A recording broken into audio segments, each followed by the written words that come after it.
பாலதார், நீங்கள் அந்த உங்களோட பாட்டாளி மக்கள் கட்சியோட அந்த இலக்கு மற்றும் அந்த எண்ணம் பொதுவாக அந்த கூட்டணி ஆட்சினா பல்வேறு திட்டங்களை கொண்டு வரலாம் என்று உங்களுடைய அந்த நோக்கத்தை சொல்லியிருக்கிறீர்கள். அது தெளிவாக அதில் எந்த மாற்று கருத்தும் இல்லை. ஆனால் இன்று அதிமுகவின் மூத்த அமைச்சர் செம்மலை மற்றும் அதிமுக பொதுச் செயலாளர் எடப்பாடி பழனிசாமி இருவரும் இந்த கூட்டணி அரசு தொடர்பாக 2 கருத்துக்களை கூறியிருக்கிறார்கள். ஒன்று, முதலில் செம்மலை 5 சட்டமன்ற உறுப்பினர்களை வைத்துக்கொண்டு கூட்டணி ஆட்சியில் பங்கேற்போம் என்று அவர்கள் கூறுவதை ஏற்றுக்கொள்ள இயலாது என்று அவர் கூறியிருக்கிறார்.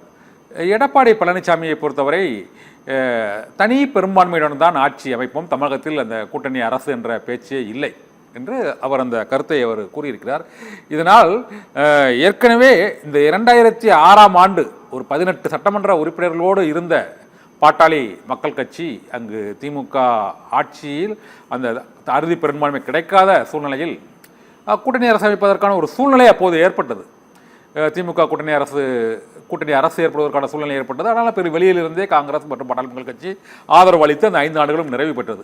இப்போ 2026 தேர்தலை பொறுத்தவரை அதிமுக கூட்டணியில் உள்ள கட்சிகள் தான், அது பாரதிய ஜனதா கட்சியாக இருந்தாலும் சரி, தேமுதிகவாக இருந்தாலும் சரி, மற்ற கட்சிகளும் தொடர்ச்சியாக இந்த கூட்டணி அரசு ஆட்சியில் பங்கு என்ற முழக்கத்தை தொடர்ந்து வைத்து கொண்டிருக்கிறார்கள். ஆனால் தமிழகத்தில் இந்த அடுத்து வந்த 2026 தேர்தலில் நீங்கள் கூறுவதை போல அது கண்டிப்பாக அது அமைய வேண்டும் என்று கூறினால் அந்த பிரதான கட்சியாக இருக்கக்கூடிய கட்சிக்கு தனி பெரும்பான்மை கிடைக்காத ஒரு சூழ்நிலை உருவானால் மட்டுமே அந்த உங்களுடைய இலக்கு கோரிக்கை நிறைவேறும். அத்தகைய சூழ்நிலை இருக்குதா அதிமுக பாஜக கூட்டணி? அதாவது இதை கொஞ்சம் விரிவாக நாம் பார்க்கணும். நீங்க முதல் கேள்வியே ரொம்ப விரிவா சொன்னீங்க, இதுக்கு சுருக்கமா சொல்லுங்க.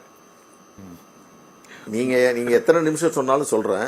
அதுல மிக முக்கியமான செய்தி என்னன்னா, கடந்த காலங்களில் கூட்டணி ஆட்சி என்று சொன்னால் அது பலவீனமாக பார்க்கப்பட்டது.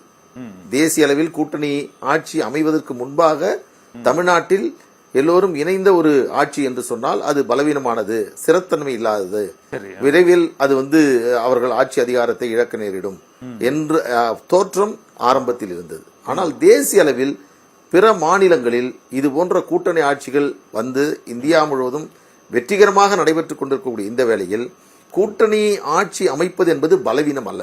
ஒன்று. இன்னொன்று, அறுதி பெரும்பான்மையோடு அதிமுகவாக இருந்தாலும் திமுகவாக இருந்தாலும் அவர்கள் இடத்தை பெற்றாலும் கூட தன்னோடு இணைந்து தேர்தலில் களத்திலே நின்று கூட்டணியாக இருந்து அந்த தேர்தலை சந்தித்த கூட்டணி இயக்கங்களோடு இணைந்து அந்த கூட்டணி ஆட்சி அமைப்பது முரண்பாடானது அல்ல, தவறானது அல்ல, அது ஏதோ செய்யக்கூடாத ஒரு காரியம் அல்ல. இதைத்தான் தெளிவுபடுத்துகிறேன். அது செம்மலையாக இருந்தாலும் சரி, மரியாதைக்குரிய அதிமுக பொதுச் செயலாளர் எடப்பாடி பழனிசாமி அவர்களாக இருந்தாலும் சரி, அவர்கள் இன்னும் முழுமையாக இதனுடைய தாற்பயத்தை, இதனுடைய தேவையை, நாம் எதற்காக சொல்லுகிறோம், என்ன நோக்கத்திற்காக இதை பேசுகிறோம் என்பதை அவர்கள் புரிந்து கொள்ளாமல் இதை சொல்லுகிறார்கள். இதை நன்கு நாங்கள் சொல்லக்கூடிய காரணம், திமுகவாக இருந்தாலும் அதிமுகவாக இருந்தாலும் அவர்களுக்கு முழுமையான அறுதி பெரும்பான்மையான இடங்கள் கிடைத்தாலும் கூட அந்த இடங்கள் அறுதி பெரும்பான்மை கிடைப்பதற்கு காரணமாக இருக்கக்கூடிய கூட்டணி இயக்கங்களையும் இணைத்து ஒரு அரசை அமைப்பது என்பதுதான் கரெக்ட். இதற்கு இன்னொரு பொருளை சொல்லுகிறேன். 1967 2 திராவிட இயக்கத்தினுடைய ஆட்சி தொடங்கியது. ஏறக்குறைய 58 ஆண்டுகளை நாம் கடந்திருக்கிறோம். திமுகவும் அதிமுகவும் மாறி மாறி தமிழ்நாட்டில் ஆட்சி செய்திருக்கிறார்கள். பல நல்ல திட்டங்களை செய்திருக்கிறார்கள். பல்வேறு விமர்சனங்கள் இந்த ஆட்சியின் மீது இருக்கிறது. சொன்னதை செய்யவில்லை என்ற கருத்து என்பது இருந்து கொண்டிருக்கிறது. இன்னும் அடித்தட்டு மக்களுக்கான உரிமைகள் கிடைக்கவில்லை என்பது இருக்கிறது. ஆனால் அடிப்படை இந்த மக்களுக்கான தேவைகளை கொண்ட, எண்ணங்களை கொண்ட, நோக்கங்களை கொண்ட, அதற்காக பேசிக் கொண்டிருக்கக்கூடிய நல்ல இயக்கங்கள் ஆட்சி அதிகாரத்தில் பங்கு பெற்றால் நினைத்து பார்க்க முடியாத பல்வேறு நன்மைகளை மக்களுக்கு கொண்டு வர முடியும். நமது கரும வீரர் காமராசர் அவர்கள் ஆட்சி காலத்தில் தான் பெருமளவில் தமிழ்நாட்டில் பாசன திட்டங்கள் கொண்டு வரப்பட்டது. 12,000க்கும் மேற்பட்ட பள்ளிக்கூடங்கள் அப்பொழுது தொடங்கப்பட்டது. மதிய உணவு திட்டம் கொண்டு வரப்பட்டது. தொழிற்சாலைகள் பெருமளவில் தமிழ்நாட்டில் கொண்டு வரப்பட்டது. காமராஜரோட ஆட்சி காலத்திற்கு பிறகு பெரிய பாசன திட்டங்கள், தொழிற்சாலைகள் இங்கே கொண்டு வரப்படவில்லை. இன்னும் சொல்ல போனால் அடித்தட்டு மக்களுடைய தேவைகளை நிறைவேற்றுவதற்கான ஒரு ஆட்சி என்பது வேண்டும். அந்த சிந்தனை கொண்டவர்கள் வேண்டும். சமச்சீர் கல்வி ஒன்று வேண்டும் என்று பாட்டாளி மக்கள் கட்சி முன்வைத்தது ஏதோ ஒரு சமரசத்தோடு சில கல்வி முறை வந்திருக்கிறது.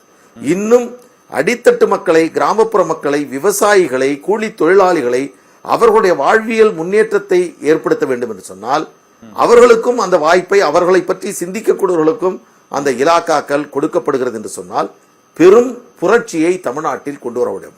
அந்த புரட்சியினுடைய பெருமையை, அந்த புரட்சியினுடைய வெற்றியை, அதை கொண்டாடக்கூடிய இடத்தில் ஆளும் கட்சியினுடைய முதன்மையான இயக்கங்களும் அந்த வெற்றியை பரிமாறிக்கொள்ளலாம். இன்றைக்கு காங்கிரஸ் சொல்லுகிறது 108 ஆம்புலன்ஸ் எங்களுடைய ஆட்சி காலத்தில் கொண்டு வந்தோம். அந்த பொது இடங்களில் புகைப்பிடிப்பதை தடுத்து நிறுத்திய காலம் எங்களுடைய காலம் என்று காங்கிரஸ் சொல்லுகிறது. ஆனால் கொண்டு வந்தது பாட்டாளி மக்கள் கட்சி. எனவேதான் தமிழ்நாட்டில் சொல்கிறேன், பெரிய பாசன திட்டங்கள் தமிழ்நாட்டில் கொண்டு வரப்படும். அதை பற்றிய சிந்தனையும் அதை பற்றிய எண்ணமும் இன்றைக்கு 2 திராவிட கட்சிகளிடம் இல்லை. 58 ஆண்டுகளில் நாம் முழுமையாக இவருடைய எண்ணத்தையும் இவருடைய செயல்பாட்டையும் முழுமையாக பார்த்து விட்டோம். மற்றவர்களையும் இணைத்து தமிழகத்தினுடைய வளர்ச்சிக்கான ஒரு ஆட்சி அமைகிறது என்று சொன்னால் அது ஒரு நல்லாட்சியாக இருக்கும். நான் இன்றைக்கு சொல்லுகிறேன், அதிமுகவில் மட்டும்தான் இந்த கருத்து நிலவுகிறது. திராவிட முன்னேற்ற கழகத்தில் இருக்கக்கூடியவர்கள் யாரும் இதை பற்றி பேசவில்லை என்று சொல்லுகிறார்கள்.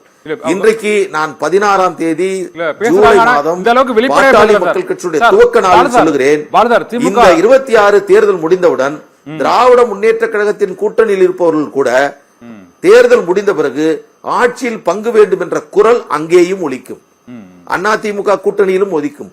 எந்த கூட்டணி இயக்கத்தோடு இணைந்திருந்தாலும் அது 26 பொறுத்தவரையில் கூட்டணி இல்லாமல் அமைச்சரவை அமைக்க முடியாது என்பதுதான் நிதர்சனமாக இருக்கும்.